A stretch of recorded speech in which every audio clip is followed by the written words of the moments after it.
What altar of refuge can a man find for himself when he commits treason against the majesty of reason? This is a quote from a great philosopher named Baruch Spinoza, and also the idea, I guess, the starting point for the name of one of the most interesting channels on YouTube that cover philosophy of religion and metaphysics and many other stuff related to philosophy in general. So I'm having the pleasure of talking today with the host of such channel, Joseph Smith, which is a who is a philosophy PhD student at Princeton University, besides having this channel where he spends his Friday nights recording 4 3-hour long videos on theological arguments and so on. Before anything, Joe, welcome to the channel. Thanks for having me, and I appreciate that intro. Yes, that's exactly how I spend my evenings on the weekends. So, Yeah. So before everything, the idea is to cover. I decided to cover with you the 5 ways by Thomas Aquinas because it's perhaps the most popular arguments or group of arguments from for theists, classical theists in this debate. But also, before we go into that, I would like to tell you what I think is one of the most compelling arguments and less commented arguments for non-theism. And I'd like to hear from you what you think of that. And then you maybe can tell briefly which one you think is the most compelling argument for non-theism. Is that okay? yeah, that sounds great. Okay, so recently I was reading a lot of the history of scripture, as in Bart Ehrman's works, such as Misquoting Jesus, How Jesus Became God. And since most of the debate in philosophy of religion uh, has to do with Christian metaphysics, um, at least in the West, anyways, I think we can find in the history of the Bible a lot of inconsistencies, adulterations, and theological ideas that were firstly a mistake of translation, such as the virgin birth was technically a mistranslation from the book of Isaiah, and many other things like the resurrection having contradictory reports among the gospels, and not to mention the many gospels and letters that were cast out by Orthodox Christianity to form this Orthodox idea of that involves the Trinity, the immortality of the soul, and the pure act metaphysics. So, looking from the natural point of view of history into how these texts came to become the Bible, isn't this very implausible that this is the revealed word of the creator of the universe, since he didn't even take the time to preserve the original words, which we don't have. So it looks to me as a very underlooked, I guess, a point for agnostics and atheists to address the history of the scripture, not only of Christianity but also of Judaism, because Yahweh, the God, was actually a recycled God from the early Israelite pantheon of polytheism. So he was recycled, and now he's the creator of the universe, and he has a son who is also him that incarnated 2,000 years ago and died for our sins. So it's when you look at it from the historical perspective, how people don't think of that, I get very perplexed. So what do you make of all that as a possible argument verbally characterized here? Yeah, so I mean, one thing we might want to get clear on at the outset is maybe the target of the argument. So we might want to have as the target of the argument maybe Christianity specifically, or maybe Judaism and Christianity.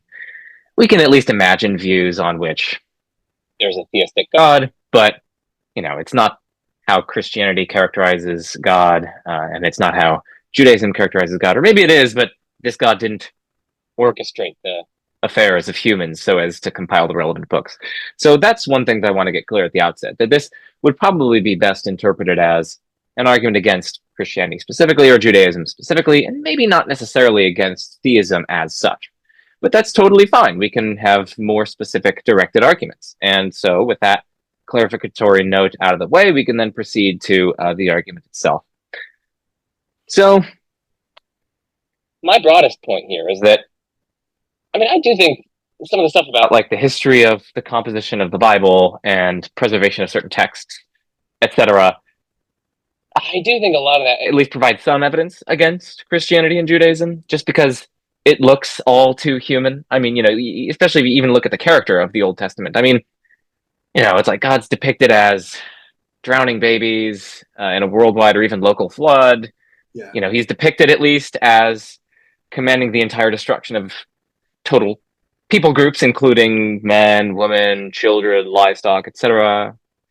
He's depicted at least as sanctioning seemingly heinous practices, including collective punishment of later generations for what earlier generations did, etc. These all look like telltale marks of, early tribal peoples and their morality and imputing that onto God and things like that. And given that, and also given the ways that we know that the relevant books were composed and all the seeming contingencies and seeming contradictions or conflicts, it's hard to say that we don't have at least some evidence against Christianity or Judaism here, just because that all this stuff just seems more expected under the merely human hypothesis, where the merely human hypothesis is that, listen, these books are just a merely human collection. They don't have a kind of divine stamp of approval or divine guidance behind them. And then we compare that with the hypothesis that they do have, this creator of all of reality, this perfect creator of all reality behind them. And it just seems that at least these facts are less surprising on the merely human hypothesis than on the divine hypothesis. And so it's going to be at least some evidence for the merely human hypothesis. I'm actually generally sympathetic to that. What might Christians say in response? I mean, one thing they might say, they could target some of these first order claims, like, hey, you claim that there are some of these contradictions, but hey, we can resolve those. Hey, you claim these sorts of things, but hey, we can try to resolve it. So there are some Christians who try to go that route. I don't know enough of this literature to be able to talk about that, but that's just one thing they might say. A second thing they might try to say is something along the lines of, actually, maybe we can see how God would have good reason to, Yeah. God would have good reason to maybe let humans to guide humans along, given their very early intellectual and moral progress and development, to kind of guide them along through kind of progressive revelation, where at the beginning they're kind of maybe polytheistic or maybe henotheistic, and then they kind of go to a monotheism. God guides them to that, but they're not yet ready for Trinitarianism or whatnot. They don't have big enough brains for that yet. And so then we wait, and I don't know, maybe there's some sort of value that can accrue out of that kind of process of learning more about God and us kind of grappling with that as well. So I don't know, maybe they can try to appeal to there being certain goods that God might be securing by bringing in the fallible humans aspect and kind of guiding them along in the ways that look merely human. I don't know. And then I guess maybe those are the main responses. I guess there maybe a third response would just be like, some Christians actually go along like, yeah, there are some contradictions here. Yeah, the Bible makes some errors. We're not inerrant. Some Christians are not inerrantists. They think that the Bible is inspired, but they take a kind of what Randall Rouser calls providential errancy approach. So God includes the errors in the Bible for a particular reason. Maybe it's to teach us some things. Maybe it's to I mean, for whatever purposes that we try to decipher by looking at the whole of the text, the narrative of the text, the revealed character of God, etc. And maybe then, I mean, that sort of view would perhaps agree with a lot of the predictions of the merely human hypothesis, because, like, the Bible is, while guided by God, I mean, it's not on this hypothesis, it's not inerrant, and God's actually using humanly error to teach us things. So anyway, I know I've said a lot, but those are some things that some Christians might say in response. But like I said at the outset, I do think we probably have at least some evidence here against Christianity, at least some. Yeah, yeah. To all these responses, I would say that it is still seems more plausible, given the evidence, to believe that this is only this is human to all to human stuff. Anyways, thanks for this comment, and I'd like to know before we get into Aquinas, which is the one you think is the most compelling argument for non-theism? Is that the problem of evil? Yeah, it probably is. I mean, there's a huge collection of arguments from evil, and a variety of them, I think, have something going for them. I mean, maybe something like evolutionary animal suffering, like we know that there Yeah. have been hundreds of millions of years of animals ripping each other to shreds. Uh, if that's something we'd expect like a perfect, all-loving being to do, kind of built into its very creative activity of making biological diversity in general and humans in particular, that it would kind of like, like orchestrate things so that like animals are ripping each other to shreds and like tearing each other apart for hundreds of millions of years, and causing each other immense suffering. Is that what we'd expect under theism? It doesn't seem like it. It seems actually extraordinarily surprising by my lights, whereas under a kind of more naturalistic view of reality, it doesn't seem nearly as surprising. So that would, I mean, that pulls on me. I think that's a pretty powerful argument. And there are different ways of running these sorts of arguments. Some are maybe more Bayesian, which is how I was just running it. Like we compare the predictions of the hypotheses. Others are, you can run them in different ways. So I would say it's at least the general class of arguments from evil. And then maybe if you want my view about which is the most plausible or maybe the most forceful version of that class of arguments, it's going to be the sort of evolutionary animal suffering, probably. Yeah. Um, there are some people who try to address that, like John Hick was someone who did that, and even if you claim that we are here to evolve spiritually, to overcome our incapabilities, and that's why we need evil. Why does the animals need to suffer so much for a particular class of animal to evolve Right. themselves? Right, and this is why, I mean, at least a lot of the maneuvers that theists typically wield in response to the problem of evil aren't available to the version that I just leveled. Like animals, like a lot oftentimes people appeal to soul building or like character growth, like, hey, it's precisely by experiencing various evils that we can build our character in various ways. We can become courageous and we can have fortitude and we can forgive other people and we can manifest these virtues, which I grant seem to be pretty valuable. But like for hundreds of millions of years, we just have animals, preying on one another, parasitizing one another, languishing, suffering, starving.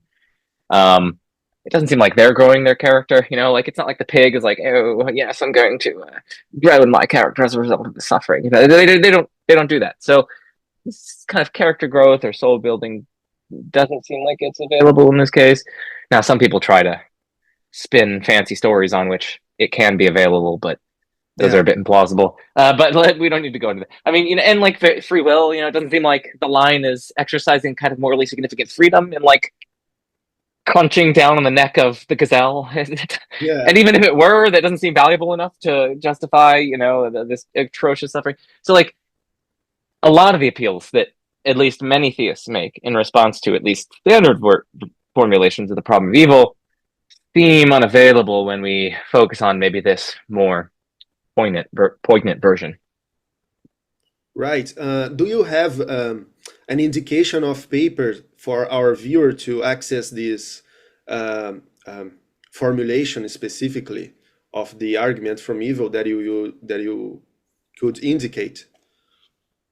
Yeah, so Paul Draper has, I mean, I think he's probably got the best work on the problem of evil.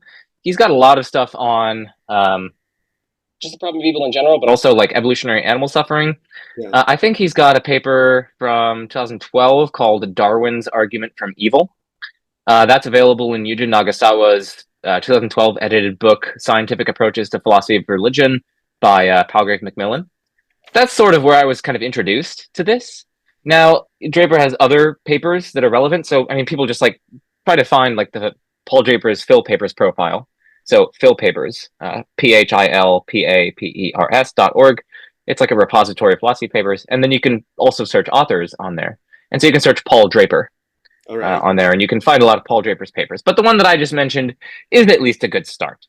All right, everyone. I'll put the link in the description, both for this paper and for Joe's profile as well. So Yeah, one thing about this paper, I mean, I should say it's a chapter in a book, so it might be hard to find. I mean, I think it actually might be available, the chapter on Google Books. I think that chapter specifically, you might be able to find it online. So anyway, you'll do your searching. If you can't find the paper itself or the chapter itself, you can just put a link to buy the book in the description. yeah, that sounds ethical, even though the price doesn't often sound as much, especially in different countries. Anyway, um, now, ladies and gentlemen, and nerds and philosophers, we are going to talk about Thomas Aquinas' five ways, which, the five ways, a lot of people still think the five ways are some, I know there's something about these five ways that make them eternally popular. I don't know what it is. So, my idea was to go and read each one of them because there's reasonably small in terms of writing, and then hear your thoughts. So each by each, what do you think of that? That sounds like a plan. Okay then. So I just opened here the Summa by Thomas Aquinas. So he says, as many of you know, whether God exists. And then the first, he says, the existence of God can be proved in five ways. The first and more manifest way is the argument from motion. It is certain and evident to our senses that in the world some things are in motion. Now, whatever is in motion is put in motion by another. For nothing can be in motion except it is in potentiality to that towards which it is in motion. Whereas a thing moves inasmuch as it is in act, for motion is nothing else than the reduction of something from potentiality to actuality. But nothing can be reduced from potentiality to actuality except by something in a state of actuality. Thus, that which is actually hot as fire makes wood, which is potentially hot, to be actually hot, and thereby moves and changes it. Now, it is not possible that the same thing should be at once in actuality and potentiality in the same respect, but only in different respects. For what is actually hot cannot simultaneously be potentially hot, but it is simultaneously potentially cold. It is therefore impossible that in the same respect and in the same way a thing should be both mover and moved, that is, that it should move itself. Therefore, whatever is in motion must be put in motion by another. If that by which is put in motion by itself put in motion, then this also must need to be put in motion by another, and that by another again. But this cannot go out to infinity, because then there would be no first mover, and consequentially no other mover, seeing that subsequent mover moves only inasmuch as they are put in motion by the first mover, as the staff moves only because it is put in motion by the hand. Therefore, it is necessary to arrive at a first mover put in motion by no other, and this everyone understands to be God. Okay. Yeah. Okay. So there is a lot of stuff to say here, a lot of stuff to cover, and I mean, I guess maybe I'll just start with a few preliminary notes. So, like, For starters, there are lots of different ways of there are way more than 5 ways. More than 5 ways of interpreting this argument. And interpreters differ, and they formulate the argument differently. So maybe don't necessarily read me as trying to interpret Aquinas here. I'm just going to be targeting a formulation of the first way, which is inspired by what Aquinas said, but I'm not going to be claiming to interpret Aquinas, and I'm not going to say that I have the correct interpretation.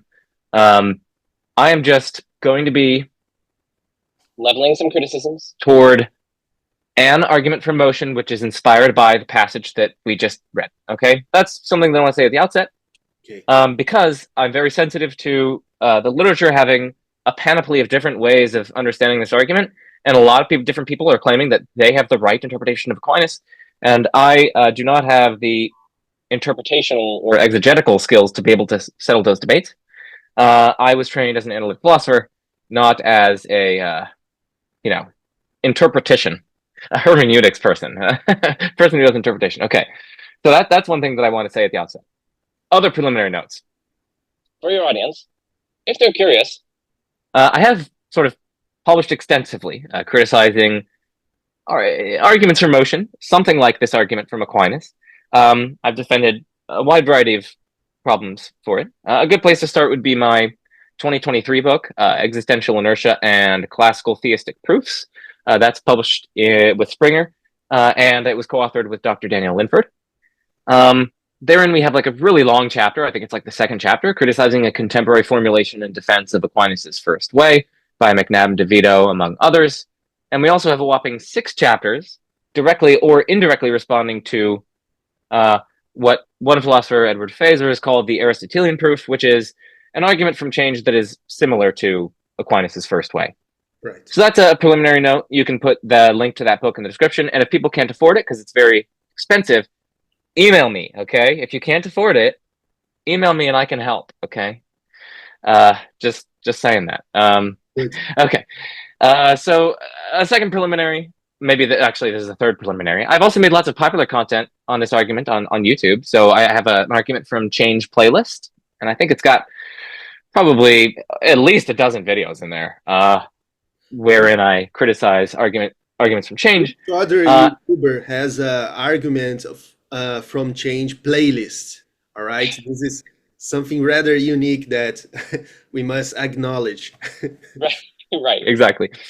Okay, so now on to an argument inspired by what Aquinas wrote. Yeah.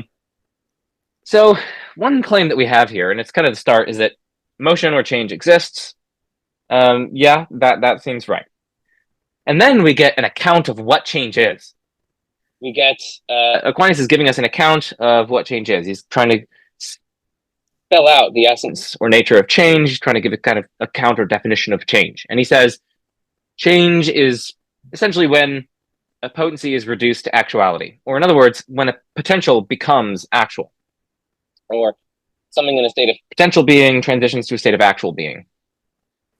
Now, and this account is central to the argument and the subsequent, sort of the entire metaphysics, the metaphysical edifice upon which Aquinas' thought rests. And while I grant the existence or reality of change, I do not grant this account of motion for a variety of reasons. I think there are various problems afflicting it. One problem, and there may be certain very technical and sophisticated ways to try to get around this problem, but I at least want to make the audience aware of it as a potential problem, is what we call the circularity problem. And more generally, let's take a step back. Whenever we're trying to give an account of something, like an account of something's essence, like what it is, like humanity, like what is it to be human? We don't want to, in giving an account of that thing, sort of presuppose the very thing we're giving an accounting of. We don't want to like give an account of something in terms of that very thing, or in terms that are sort of synonymous with the thing that we're trying to give an account of, like linguistically synonymous. Otherwise, we're sort of just like presupposing the very, we're not giving an illuminating account. We've just kind of taken it for granted. This often comes up in very heated debates about, what is a woman, and generally all parties, I shouldn't say all parties, most parties to the dispute even trans-inclusive philosophers don't want to analyze or give an account of what a woman is in terms of something like, hey, what it is to be a woman is to identify as a woman. Why is that? Well, because we just used woman in giving an account of what a woman is. It's kind of like circular. So that's let's then take a closer look then at this analysis of change, or this account of change. Well, the account is something like change. What change is a potential becoming actual, or a potential coming to be actualized, or something passing from potential being to actual being, or sort of transition from potential to actual. But it seems to me that these accounts are circular accounts or definitions of change. It seems to me that they're just equivalent to analyzing change in terms of some state of potential being transitioning to or changing to a state of actuality. And that's, of course, just to analyze change in terms of change itself, or at least like semantic cognates thereof. And that, if you show an analysis or an account to be circular in some way, that's generally taken to be a very serious problem with that account. So that's one way that at least some philosophers have criticized this account of change. Again, I'm not saying that this is like some sort of insuperable problem and that all Thomists have been stunned into silence upon facing this problem, but it's something that defenders of the argument very much need to be aware of. And there's sort of active debate as to whether or not this can be solved. So that's one problem for just this account of change.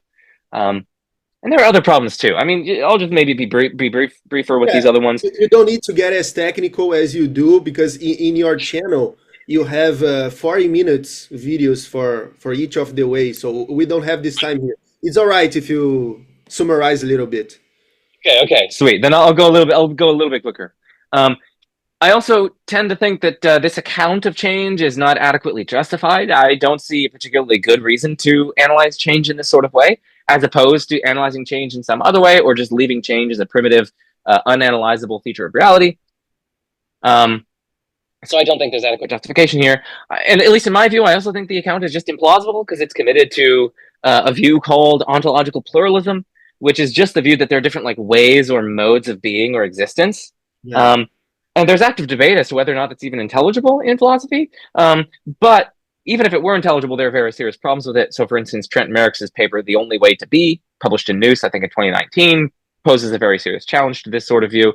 And the way that this account presupposes this ways of being kind of pluralism is that, it's talking about potential being and actual being as these different sort of ways or kinds of existence that something can be in. So that's another problem for the account of change. I think there are other arguably better accounts. And I guess finally, arguably, this account assumes the falsity of a pretty popular view in philosophy of time called eternalism, on which all of time is equally real or equally actual.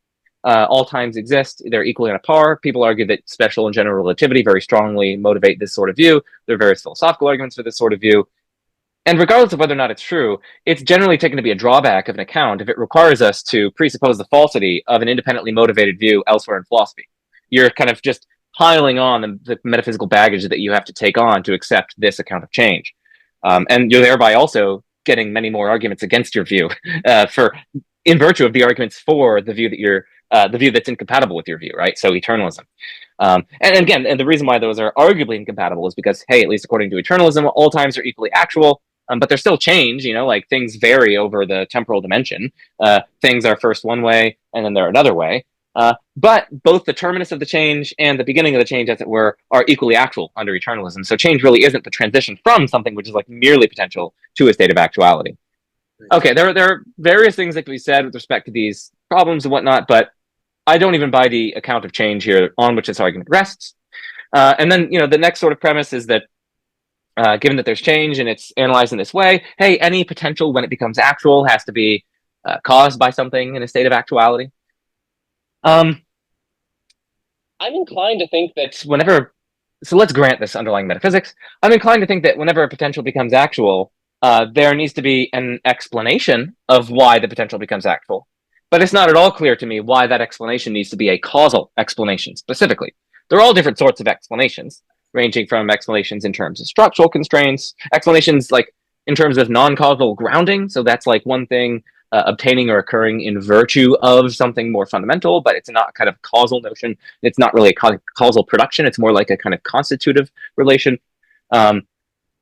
and so on. There are lots of different non-causal styles of explanation, and it's not clear to me why we need to be sent off in a kind of causal regress here, and why we can't explain a potentials becoming actual non-causally.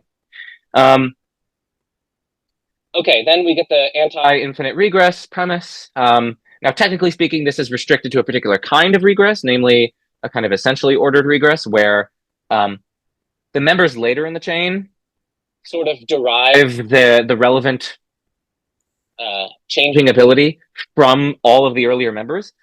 So it's like the later members, their activity kind of presupposes the activity of all the earlier members, and they kind of wholly derive their activity from all the preceding members. So they don't sort of have the activity in and of themselves. They kind of have to derive it from without.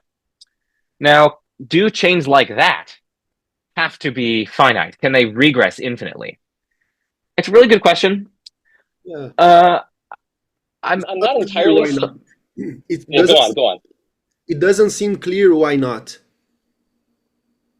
Right, and I mean the reason, at least, that we get in the Aquinas passage is like, well, hey, if there weren't a first, then there wouldn't be subsequent ones, since they derive their ability from the first. But like a lot of people, and even Thomas included, have argued that that's a kind of seemingly question-begging argument. I mean, like, the very question at issue is whether or not things which derive their ability from without have to have a first member without which they wouldn't be deriving their ability. Like, that's the very thing you need to be establishing in Aquinas. You can't just help yourself to that as a premise.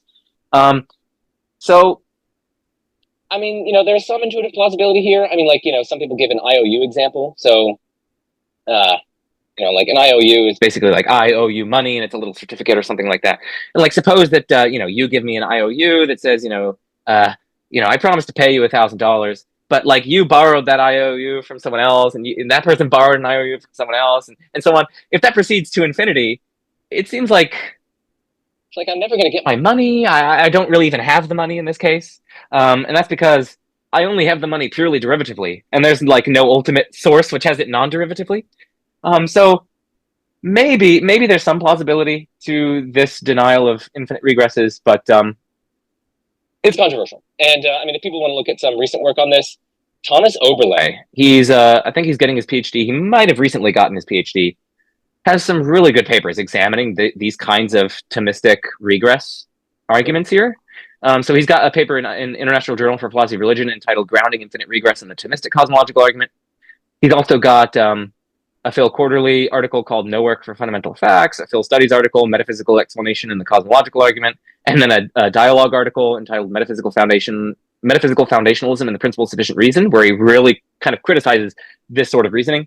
So anyway, people can check that out if they want to sort of make up their own mind on this. All right. So I think we covered a branch of problems here in the first way. I think we can move on. I will try to very briefly, if I could just, I'll give it like 2 more minutes.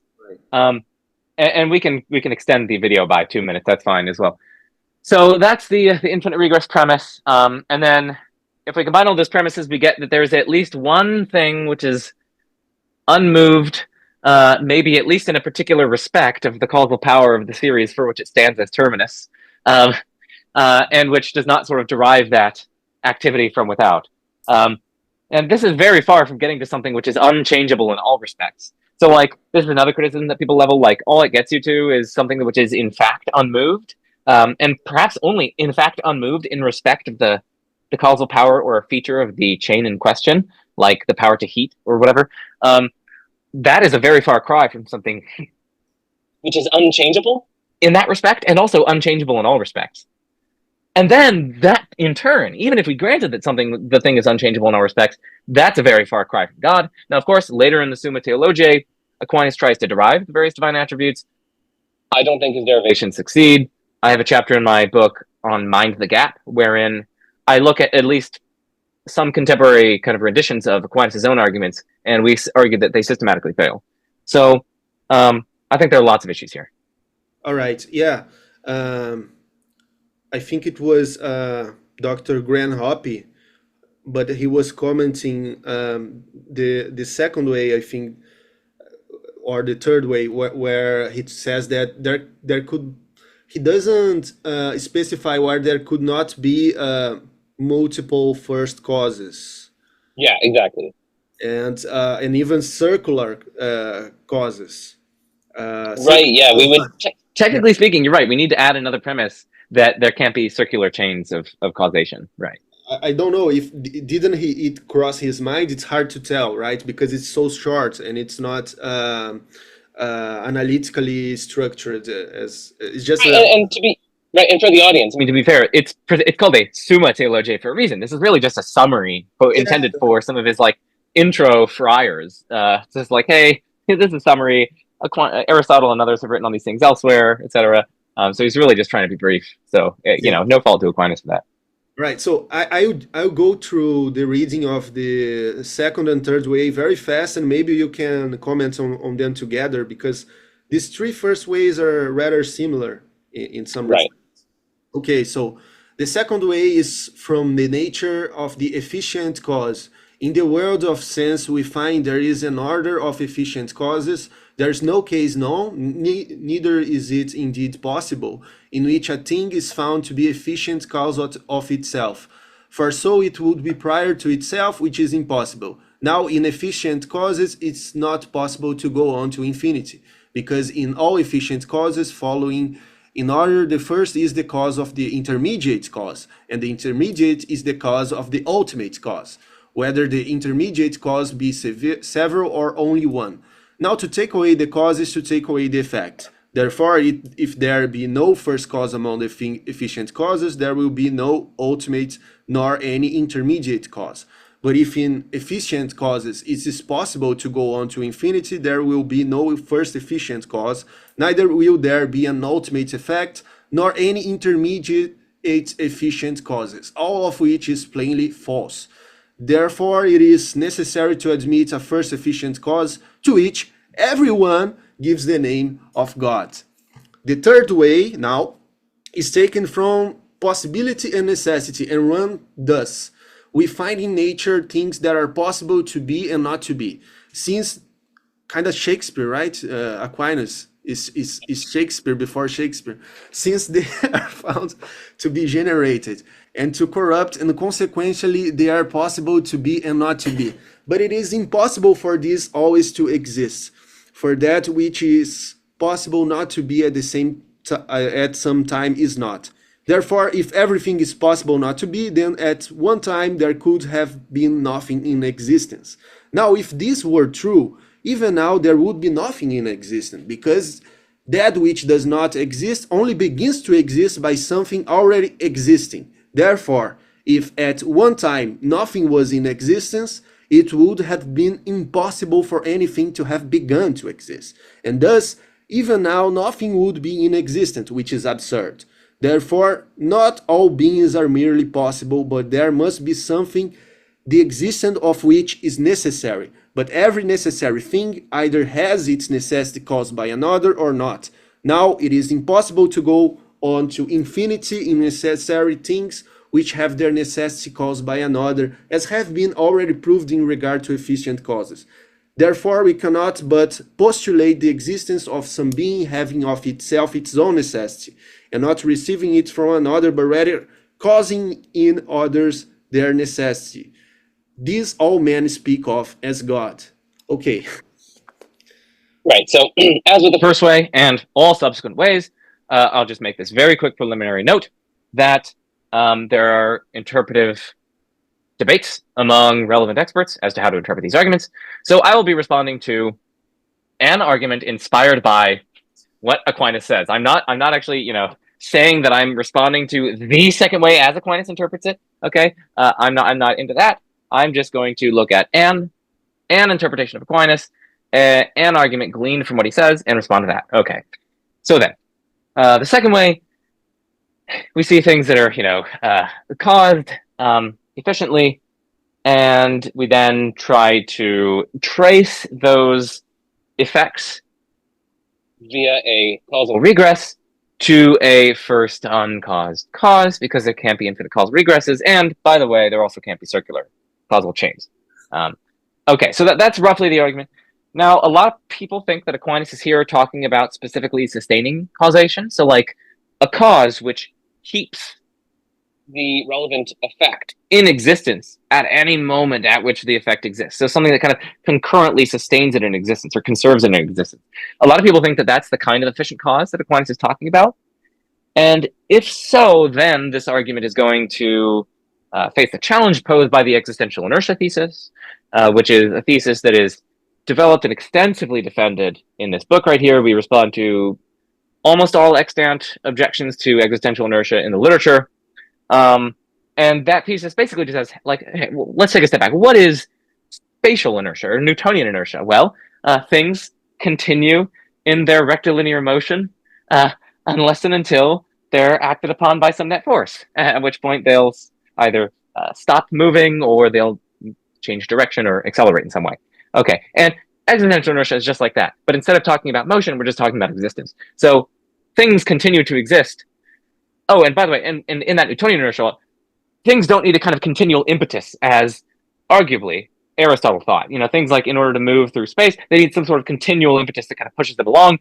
For Newtonian inertia, that's not the case. And likewise, existential inertia says that things continue to exist without the need for some kind of sustaining or conserving cause, and they cease to exist precisely when they're kind of knocked out of existence. They're caused to cease to exist, either by factors internal to them or external to them.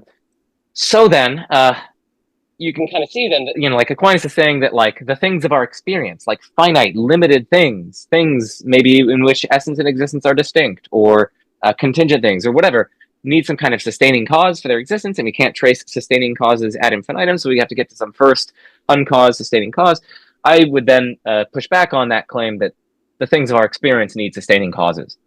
So that's one way I'd push back. We do also get the worries of how are we motivating the denial of infinite regresses here, and we talked about that. I'll just defer to our discussion on the first way with respect to that. And then, of course, also this conclusion that there's an uncaused first cause. I don't think that this argument is going to get you that it's uncaused in all respects whatsoever, only that it's uncaused in respect of its existence. It may very well still be able to be caused in accidental respects. Just like how that problem afflicted the first way, we don't get that it's unchangeable in all respects. And also, even if we could get that it's uncaused in all respects, we are still faced with the problem that, you know, it seems like we can't infer uniqueness or really lots of other divine attributes. Again, Aquinas tries to do that later on in the Summa. But again, I have responded to lots of those arguments in my published work and on my channel. And so I really do think there's still that kind of gap problem, that problem of how are we really getting to God here, rather than just some like impersonal, uncaused ultimate reality. That's a very serious challenge. So that's the second way, and then or at least an interpretation of the second way, and then onto the third way. At least one major problem here is that, I mean, he talks about things that are contingent, things that can exist, but also can fail to exist. We call those things contingent things. And, I mean, one of his premises is that contingent things, at some point, contingent things sort of can't always exist. Instead, they, at some time, they don't exist. And, I mean, at least depending on, see, again, there are interpretive difficulties here, and it's hard to elide those interpretive difficulties. But, like, at least on its face, we might think that something could be possible to be and not to be. But yet, nevertheless, if it exists at all, it's going to have to exist sort of permanently. It's not like it has to fail to exist at some time or other, which is what Aquinas seems to be asserting, that whatever is possible to be or not to be must be such that at least at some time it is not. And we might reject that. And I mean, I myself don't think that there's particularly good reason to accept that. But again, there are sort of interpretive difficulties here, maybe depending on what Aquinas means specifically by possible, that can be more plausible. But anyway, so that's one problem with that. Another problem is that when Aquinas says that, I mean, listen, if each thing were such that there were some time at which it didn't exist, well, then there'd be some time at which nothing exists. But that, and a lot of commentators have argued this, I mean, even the Thomist, at least people who are Thomist sympathizers, in this book, the entry on, so this book is called Just the Arguments, 100 of the Most Important Arguments in Western Philosophy. There's a section in here by Catholic philosopher Timothy Paul. It's from Michael Bruce and Stephen Barbone. Is that one? Yeah, those are the editors. Yeah, and so this is really an edited collection. And in here, I have it. Nice. This is the. Oh, that's so cool. Yeah, that's so cool. Yeah, so Timothy Paul he did the one on Aquinas' 5 ways in there, and overall it's a good article. I mean, it's very, very short. They wanted to make this super short for all the arguments, but like even he points out in here, and he's a Catholic philosopher, at least a Thomist sympathizer. I don't know if he described himself as a Thomist. And he points out that like there really does seem to be a sort of quantifier fallacy at this point. Just because each thing is such that there's some time at which it doesn't exist, it doesn't follow that there's some time at which everything doesn't exist. You know, just because each thing, just because each person has a mother, it doesn't follow that there's some one mother for everything, for, you know, like mother humanity. Or like take the classroom, just because each student in the class has a pencil, it doesn't follow that there's some like one pencil that all the students have or share. Or like just because each day of the week is such that it's possible that I was born on that day of the week, it doesn't follow that it's possible that I was born on all the days of the week. So like there's a sort of illicit quantifier shift arguably going on here, so that Aquinas kind of makes an invalid inference here. And then of course, you know, we also get Aquinas relying on this no infinite regresses of a certain kind, and we raised at least potential questions about that earlier. And then finally, we get to something which is necessary through itself, and we're supposed to infer that that's God, but there is the kind of looming gap problem here. How are we bridging the gap from something which is necessary through itself to God specifically? Again, I have to say this because, you know, people get their feathers riled up. Again, Aquinas goes on in the Summa to dedicate many, many questions to trying to tease out from these various conclusions divine attributes. And again, I don't think that the arguments therein succeed. So yeah, that's the main stuff to be said with respect to this argument. Yeah. There is a presupposition here that, at least in the way I interpret the argument, that this first cause, this pure act, have to be identical to God. And why can't it be something else? Like, why the reality itself, the universe, speaking ontologically, couldn't be self-existing? Why would that have to be the natural universe and something else, right? Because in the naturalist frame, it seems easier to account for reality, because you don't have to have this other thing. It's just one thing. It sounds simpler. Yeah, I mean, there is that sort of simplicity argument. So this is at least in Graham Oppie, you know, he's also a foremost critic of a lot of these sorts of arguments. This is one of his. So he has this book that you can also put in the description, "The Best Argument Against God." Now, of course, it's a little bit of a flashy title, but you know, he thinks it's like something that moves him. He doesn't claim that it has to rationally compel everyone. He thinks that theists can be rational, that atheists can be rational, that agnostics can be rational. I think we should all agree with that. But the way that he sort of argues for atheism is that, and specifically naturalism, is that it seems like we can explain, so Graham Oppie argues, it seems like we can explain things just as well as the theist, but yet we have a simpler kind of ontology. We don't posit God in addition to the natural world. And all else being equal, you know, when you have a simpler hypothesis which explains relevant data, at least as well as the relevant competing hypothesis, you should side with the simpler hypothesis. And that's his general argument for atheism. I think that's what you're gesturing towards, and it's definitely something that's, relevant here. Okay. So moving on to the fourth way. The fourth way is taken from the gradation to be found in things. Among beings there are some more and some less good, true, noble, and the like. But more and less are predicated of different things, according as they resemble in their different ways something which is the maximum, as a thing is said to be hotter according as it more nearly resembles that which is hottest. So that there is something which is truest, something best, something noblest, and consequentially something which is uttermost being. For those things that are greatest in truth are greatest in being, as it is written in Metaphysics, Book 2. Now the maximum in any genus is the cause of all in that genus, as fire, which is the maximum heat, is the cause of all hot things. Therefore there must also be something which is to all beings the cause of their being, goodness, and every other perfection, and this we call God. I just start off saying that I don't see why there must be a maximum, a summum bonum, or something like that for everything. What do you think of that? Yeah, I mean, at least in Timothy Paul. So again, different formulations. Just at least going off Timothy Paul's formulation. I mean, I've got the book right in front of me. I mean, he formulates the argument in such a way that it relies on a premise according to which, if something is more or less F, this is P2 on page 16 of the book, my book. If something is more or less F, where F is some predicate, then there is something maximally F. And as you're saying, like we might just really harbor worries about this. Like if something is more or less numerous, then there's something which is maximally numerous. That doesn't seem plausible. And in fact, seems like for any collection which is numerous, there can be a more numerous collection, so there can't be a maximally numerous collection, and so on. Like for any diameter, for any length of diameter, it seems like there could be a longer diameter for any. For something which is more or less sided, so like consider sidedness of shapes. I don't think it makes sense to say that there's like a maximally sided shape. Great example, yeah. Right.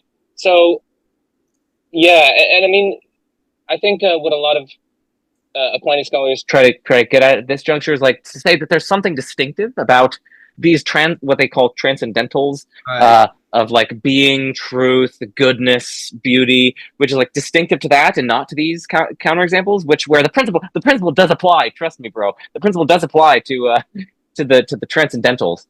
But I guess I don't see it, and I haven't come across like a sufficient motivation for that, especially given that we know that there are counterexamples in other domains. Why couldn't there also be a counterexample in this case? Yeah, so I that's probably the place where I'd target it. Target the argument. And I'm also questioning, like, at least in Timothy Paul's formulation, it relies on a premise according to which if something is maximally F, then it's the cause of all things that are F. So, like, the maximal in the relevant, I don't want to say category, because, like, these are supposed to transcend the categories. But the maximal with respect to F, or at least the maximal with respect to the transcendentals, are supposed to be, like, the causes of the things that are less than maximal. It's like, why should I accept that? Why are other things good or true in like because of this other thing that they stand in relation to? Like I thought that We got things in our experience. examples to that. We got counterexamples even in the theory of evolution. Yeah, I mean, so I was going to think of like potential counterexample. Like we might think that like, hey, the things of our experience are good in virtue of like their intrinsic characters, not in virtue of some sort of extrinsic relation to this like maximal thing. It's just like part of the very nature of like part of the very phenomenology of pleasure accounts for why it's good. Like that's what explains why it's good, and not some sort of relation to some extrinsic thing. Point. So there are ways to challenge that sort of premise as well. There are also questions as to how we are identifying all these maximal things. So like apparently we get to like a maximal thing that's maximally true, like maximally good, like maximally beautiful, and so on. And there's a question of like, why I think that these are all one and the same thing? Like could there be a maximal one that's here maximal in that respect, a different one that's maximal in this respect, and so on.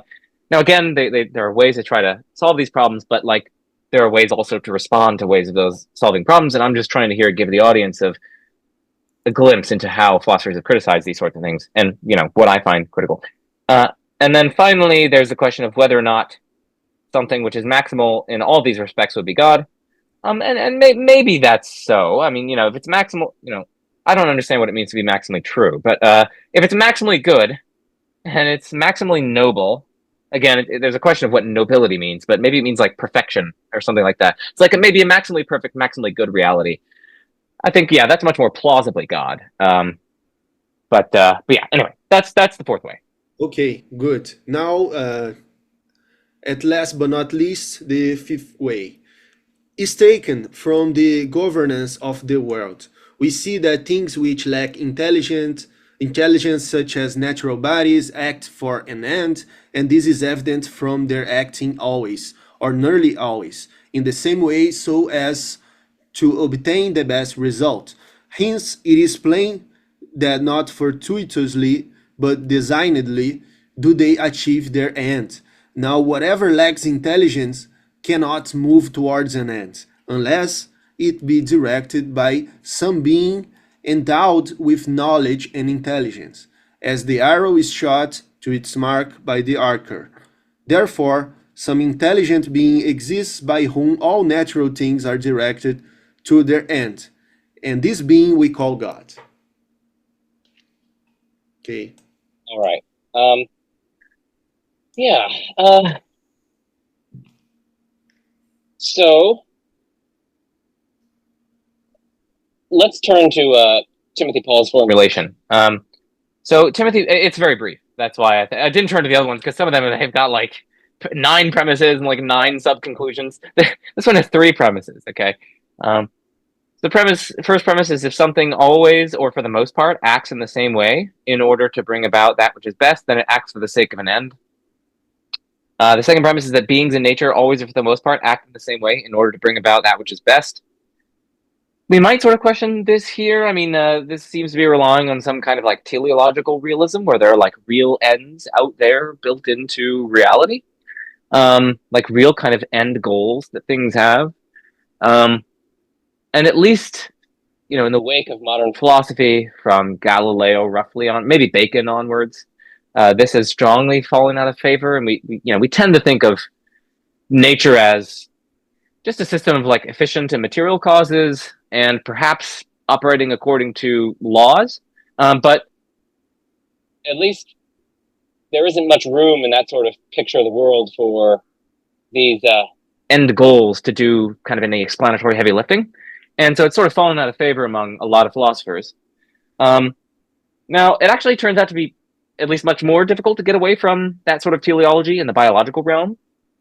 Biologists do find themselves almost always talking in terms of function and the goal, like the function of the heart is to pump blood, and like there could be malfunctions and things like that.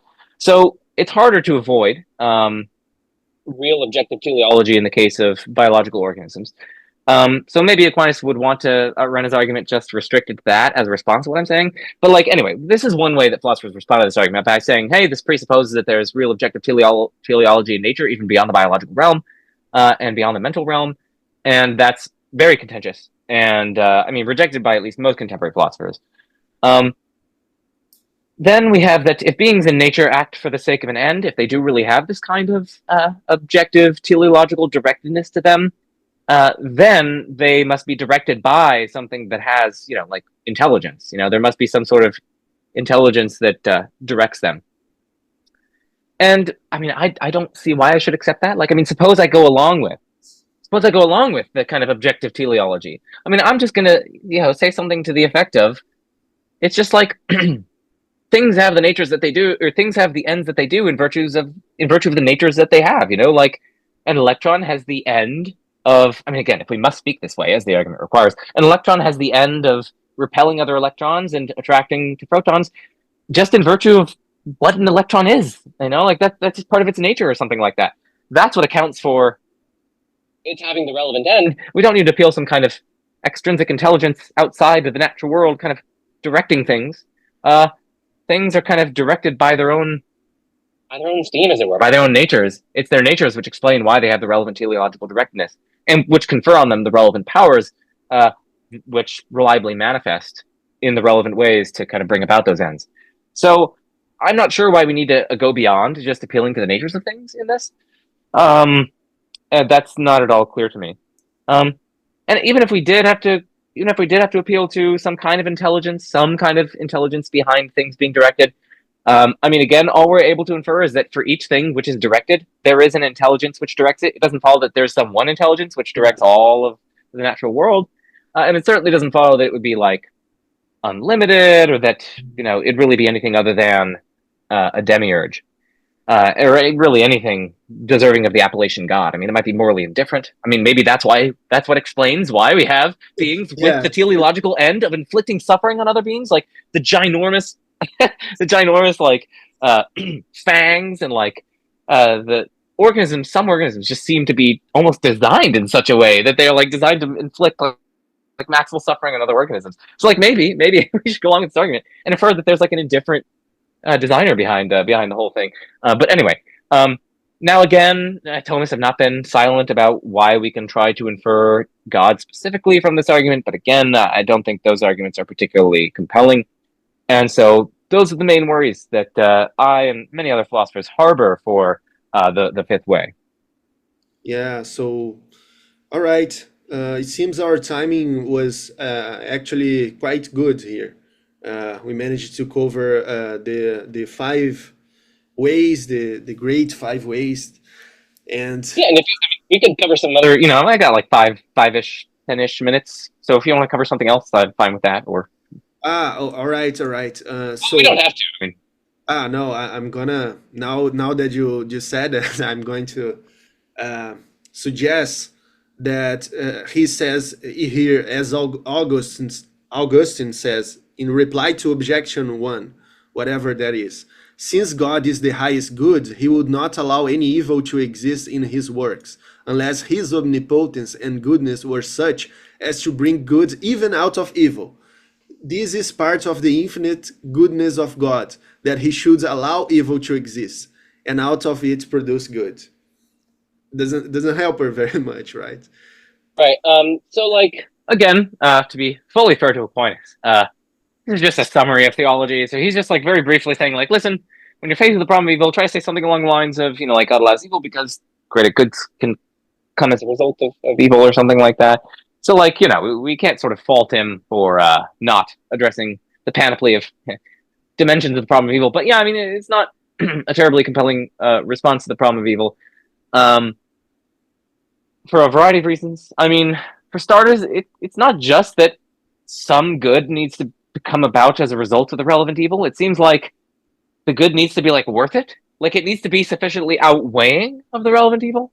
And so like we can ask as for any purported good that the theist is identifying, like free will or soul building, we should be asking ourselves, like, okay, I grant that this is a good that may come out of various evils, but like, is it really worth it? Is it really worth those evils? Does it really outweigh the relevant evils? And at least I submit, for at least many cases, many instances of evil, and perhaps many even classes of evil, that's not the case. And many of our judgments even indicate that. Like, we lock people up, right? When they murder people, etc. We don't like let them continuing murdering people because, like, they got free will, like that's so valuable that they're exercising their free will. It's like, no, like, sure, that's valuable, okay, but like the lives of the people being murdered is like kind of more valuable. So like we lock the person up and we curb their freedom, we restrict their freedom, and we take that to be like a good thing, the right thing to do. And so like sure, like if we didn't lock the murderers up, a good would be produced, I guess. Like someone is exercising their morally significant freedom. But like it clearly doesn't justify us in allowing murderers to run rampant on the streets. And that's because the relevant good being produced does not outweigh the relevant evil, and maybe for some other reasons as well. But that's one reason. So like one thing that we need to keep in mind here is that like the relevant good has to outweigh the relevant evil. It also seems plausible that the relevant evils should be like necessary for the production of the good. So like, suppose God could have achieved the relevant goods without the evils. Well, then it seems like God shouldn't then allow the relevant evil like produce the goods by going through the circuitous route of the evils. If he could have just secured the relevant goods without going through that route, without that horrific suffering. So like we do this with you're going to your doctor or something, and your doctor like says, I'm going to put you through this horrific surgery, and it's going to be like a month of just laying in bed in agony. But at the end of it, you'll come out as good as new. Okay, so you go through this whole process, and after the month, you've been reading online that like, oh my gosh, there's a pill that I could have taken which would have gotten me this result. Yeah. Without going through that month of horrific suffering. And they have it at the doctor's office. So you call up your doctor, and your doctor's like, "Yeah, I know, but like, I produce good." You're like, "Look, you're better now." You would be irate. You would be rightly irate because your doctor, although he produced even a greater good, we can suppose, which outweighs the relevant evil, that evil was not needed to bring about that good. That good could have been produced. The good of you being good as new without going through that month of horrific suffering just by taking the pill. So like it seems like you have the right to complain to your doctor. I think the doctor did something wrong. This is not a perfect doctor. And so this indicates that it also seems to be the case that the relevant evils need to be necessary for the relevant greater goods that are being produced. And again, this is where the problem of evil will get its force. Like, does it really seem plausible that like hundreds of millions of years of animal suffering is necessary for certain outweighing goods. Yeah. Doesn't it seem plausible that God could have just like created things as the young Earth creationists think, and still have gotten the goods of biological diversity and the goods of humans and etc. Um, so, and there's lots more to say here, but you can see why this would not be a particularly satisfying response just in itself. Yeah, it sums it all up. It's a good analogy. Uh, we certainly would not choose perfect to characterize this doctor, or No. nonetheless maximally good, or something like that. Very questionable.